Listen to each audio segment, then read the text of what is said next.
Hello, my beautiful reader friends. It's Tiffany with an IE, as you can see. Welcome back to my channel, and for this video, I'll be doing my October wrap up.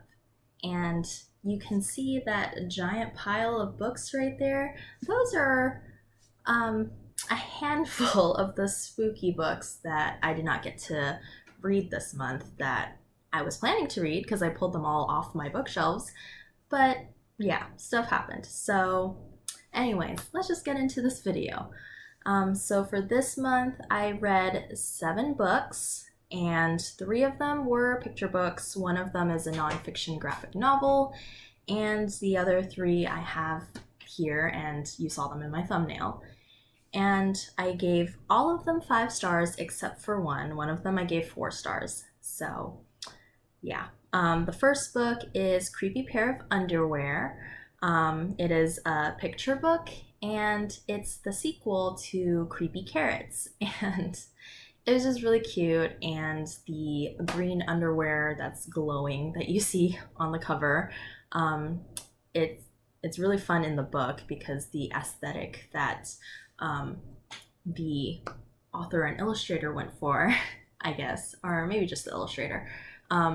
But the entire book is in black and white except for the creepy underwear, which is a glowing green.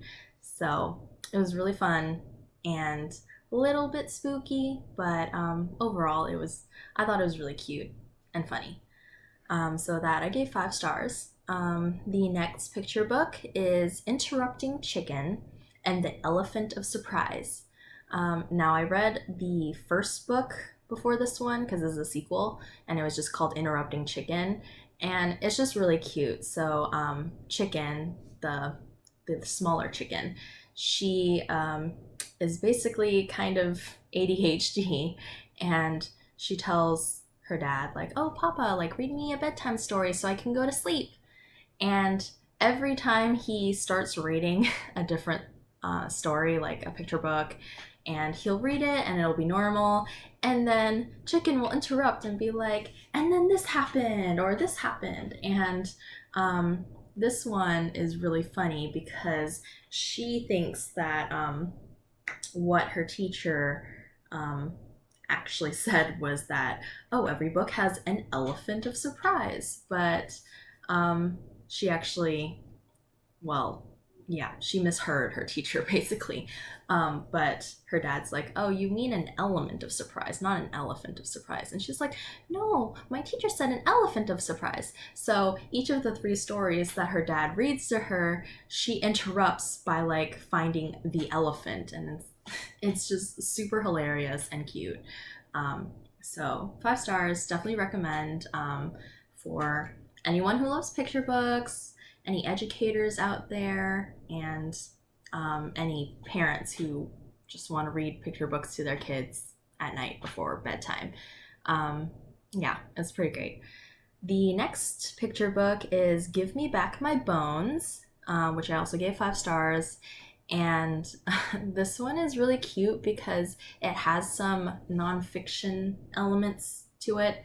Basically, all the bones, all like of the skeleton, are all actual bones, so like the humerus bone, the tibia, and it's told in verse, so it's very fun because like everything rhymes, and the skeleton is just like under the sea and trying to put himself back together again because there was like kind of a storm under the sea that blew his bones all away, so he's putting himself back together again. So he's like, oh, I need my femurs and my tibia and all these things, and it's really cute. And there's also a pirate ship at the bottom of the sea, so it's a bit festive for Halloween as well.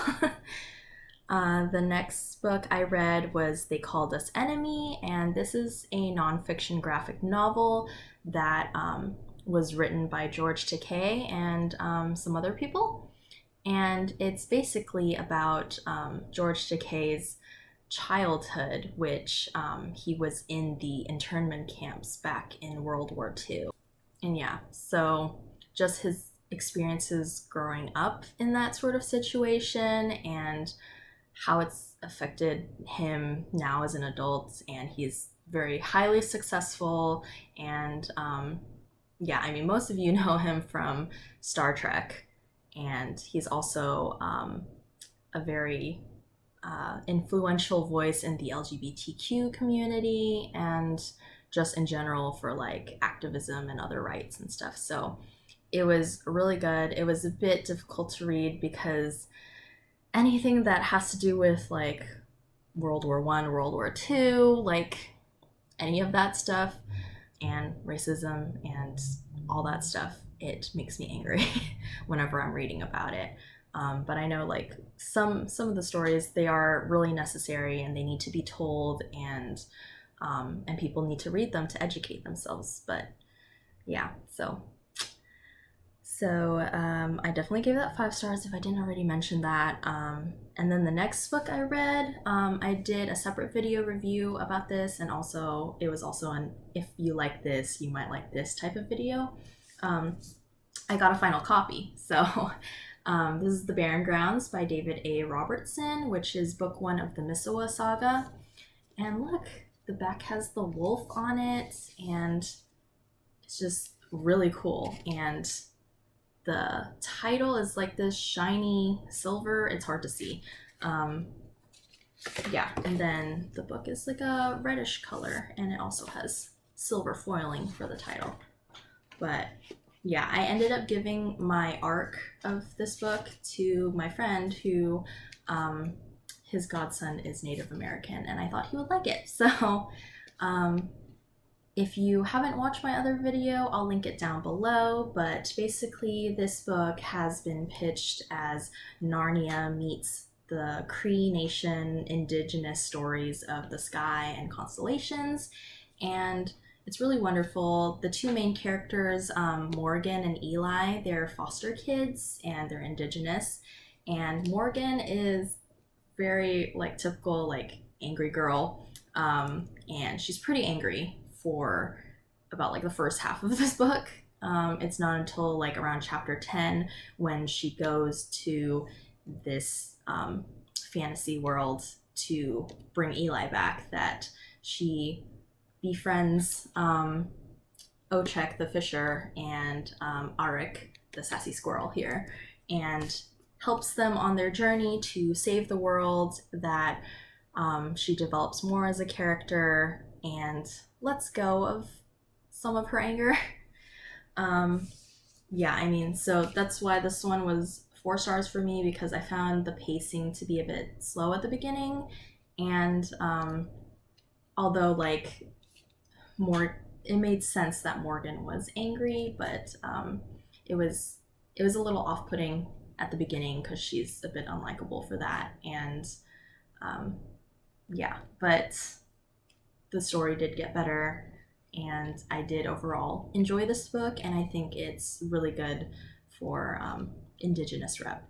So highly recommend this book. It's middle grade, and it's going to be part of a series. So yeah, and I got all the Narnia vibes from it. So definitely recommend if you liked Narnia. The next book I read that I finished, because I started this last year for Books and Lala's Spookathon, and it was my first time participating in Spookathon, and I didn't finish any of the books that I wanted to finish. So I finished 2 of them earlier this year, and this is my 3rd one for my list that I finished. And I started another one, but I haven't finished it yet. October.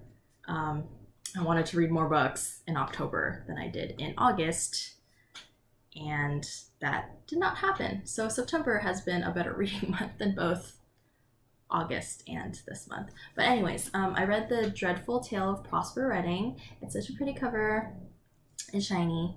There's this cat bat, and then this fox demon on the cover is actually inhabiting Prosper Redding, our main character's body.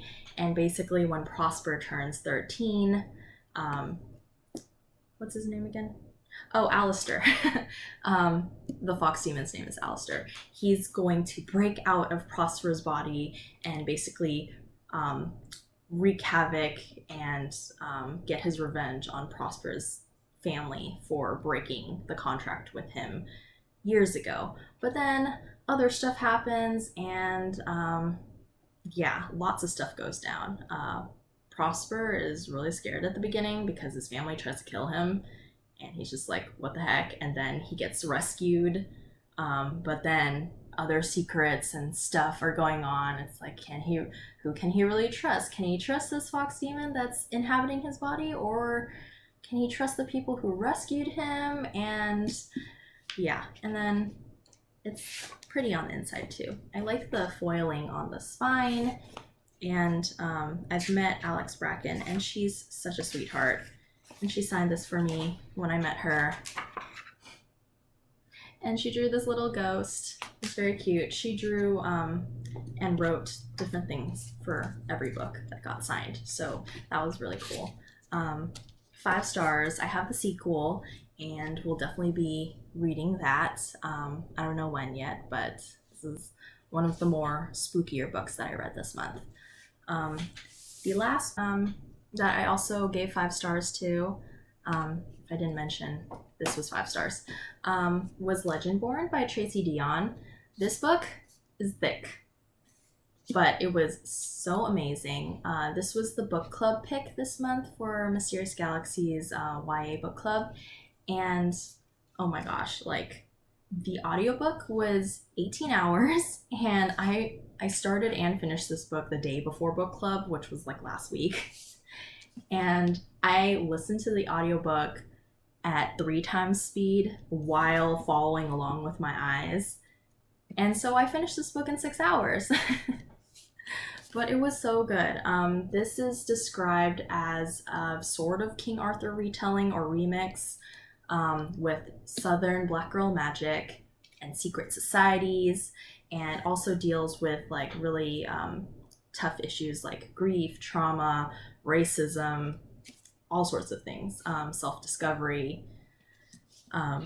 Yeah, the main character, she's a bit of an angry girl as well, but she's very likable, and it makes sense because of what she's gone through. Like, she, at the very beginning, this book doesn't hold back its punches. Like, the prologue, you find out that her mom's died, and then chapter 1, she's one of these early college students. So she's still in high school, but she's attending this program where she's at a college getting college credit before starting college. So she and her friend Alice, who is Taiwanese, they go to this party their first night on campus, and then they see there's like a supernatural attack, and she's like, what's going on? Like, what is with the school? But then her body sort of like reacts to it too.